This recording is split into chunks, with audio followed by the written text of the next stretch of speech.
Pisces, hi! Welcome to Mystic Queen PH. At ito ang inyong energy update for March 1 to 15, 2025. So if you're interested in private readings, meron tayong link sa description at sa pinned comment. Pakicheck nyo na lang information kung paano mag-book for a private reading. And also, please subscribe to our channel to show your support. Like, share this video at comment na rin kayo kung kayo ay naka-resonate. So let's see, Pisces. Energy update, March 1 to 15 for you. Okay. You have the third house, which is about communication.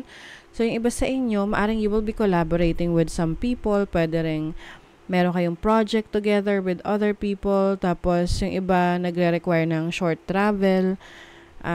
Maari ring meron kayong kailangang ayusin, i-workout sa isang kapatid.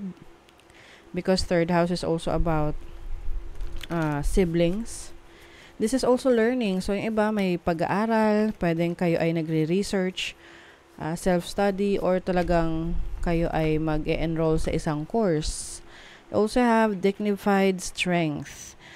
I feel like you are developing this certain confidence sa sarili mo.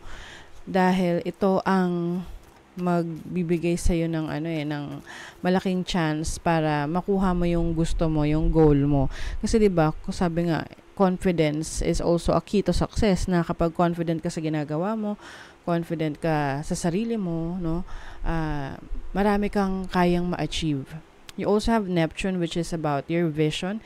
This is your energy, no? Neptune is the planet of your planet of creativity, imagination. So, I think you are tapping into your creative talents and skills. Mas pinagbubuti mo to. And yung iba sa inyo, pwedeng halimbawa nahihiya ka na maging open sa social media. Pero sa ngayon kasi, maraming opportunities online sa social media. And maaring isa ito sa kinukonsider mo to share your skills, your knowledge, and be out there, no, in the open, and mas makilala ka ng ibang tao. Kasi ngayon, it doesn't matter kung ano ang natapos mo, ano yung mga abilities mo, as long as malakas yung loob mo, malayo yung mararating mo sa social media, 'di ba? Let's see what else. Your overall energy is the Knight of Wands sa tinan mo. Speaking of confidence, ayan 'di ba may apoy, ring of fire, tapos tinalon ng kabayo. Tapos nakasakay ka diyan. So it's like you are finally doing it, no? Nilalakasan mo yung loob mo sa mga bagay na kinakatakutan mo, pero kaya mo naman palang gawin. I also see you taking a leap of faith kasi alam mo na you are capable. Your challenge is the Four of Wands. Some of you pwedeng merong challenge sa family or maaring sa home life ninyo, family life. Maari ring merong kang ma-experience na uncomfortable na situation within an event, sa isang event. Halimbawa, umattend ka ng kasal, binyag, ganyan. Or any event, gathering. Tapos, you might feel uncomfortable doon sa lugar na yon. So, kailangan i-remind mo yung sarili mo na kaya mo, no? I-remind mo yung sarili mo na you are strong enough to handle any situation, any circumstance. And then, your opportunity is the Moon. The Moon is your instinct, your intuition. This is also your values. So, I think, as an opportunity, meron kang dinedevelop sa sarili mo, lalo na yung discernment, no, yung pagkakaroon ng malakas na pakiramdam para mag-decide or ma-evaluate ang isang sitwasyon. This is also about your emotions. So, maaring iba sa inyo, you are mastering your emotions. Iniiwasan nyo na magpa-apekto sa emosyon ninyo in a negative way. Kasi minsan, 'di ba, kapag masyado tayong nagpapadala sa emosyon natin, may mga decision tayong nagagawa na parang hindi naman talaga natin pinag-isipan, and then eventually, pinagsisisihan natin, 'di ba? So, I think you are going to have a very strong instinct na pagdating sa pagdedesisyon, you know better. You know what's best actually. So your blessing is the Ace of Wands. So, 'di ba? This is a new opportunity for you, new beginning. So let's see in what area of life to. 11th house, oh my God, you're going to be the center of attention. You will be recognized if you are into social media or going to be part of a group. Meron mga taong makakapansin sa'yo. So, kung ang plano mo is magkaroon ng career sa social media or being part of a group, maaring maging very successful ka dyan. May blessing sa'yo dyan. This is also a blessing of knowledge. So, I feel like meron kang self-discovery na, uy, kaya ko tong gawin. Ay, uy, this is so exciting. Kasi may libro dito nag-open and merong lumabas na flower. And ang flower, it symbolizes love, passion for something. So, iba sa inyo, you are going to strengthen, palalakasin mo yung passion mo sa isang bagay. This can be anything. This can be your talents, your skills, your love for your family or your romantic partner. Meron din dito unexpected travel sa inyo. Oo. Place na hindi nyo pa napupuntahan. Your money, career, finances, you have the Queen of Pentacles. Ang ganda niyan kasi this is about stability. This is about having the resources that you need.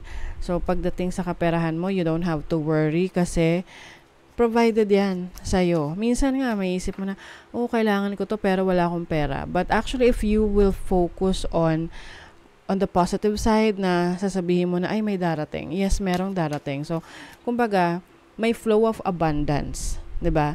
Lalo na kung hindi ka nagda-doubt sa iyong kakayanan na mag-generate ng income.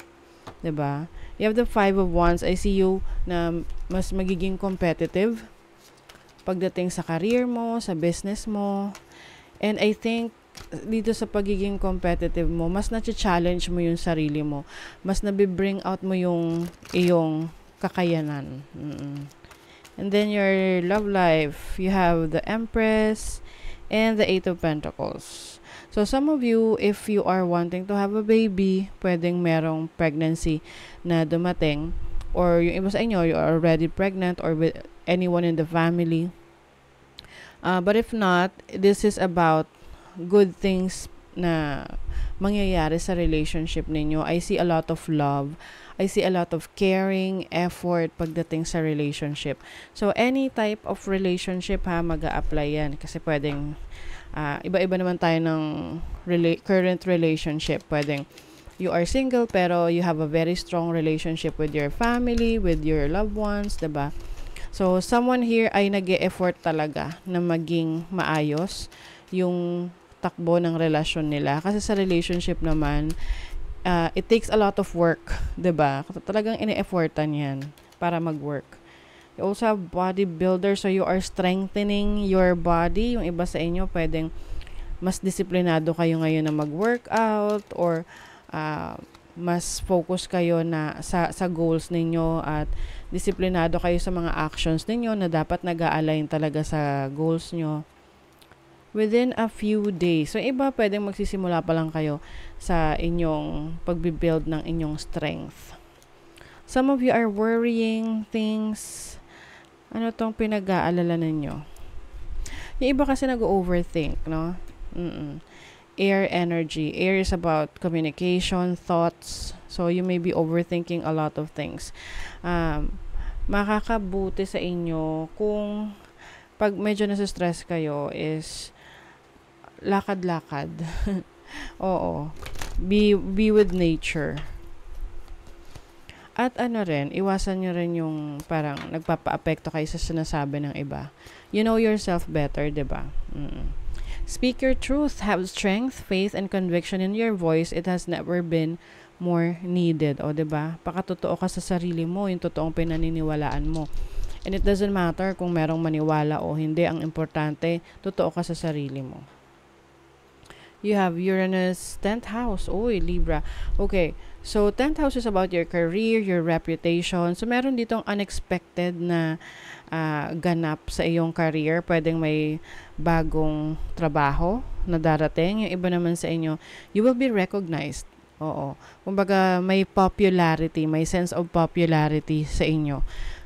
Ngayong first half ng March, moving forward. Okay? So, that is your reading, Pisces. Thank you so much. See you again.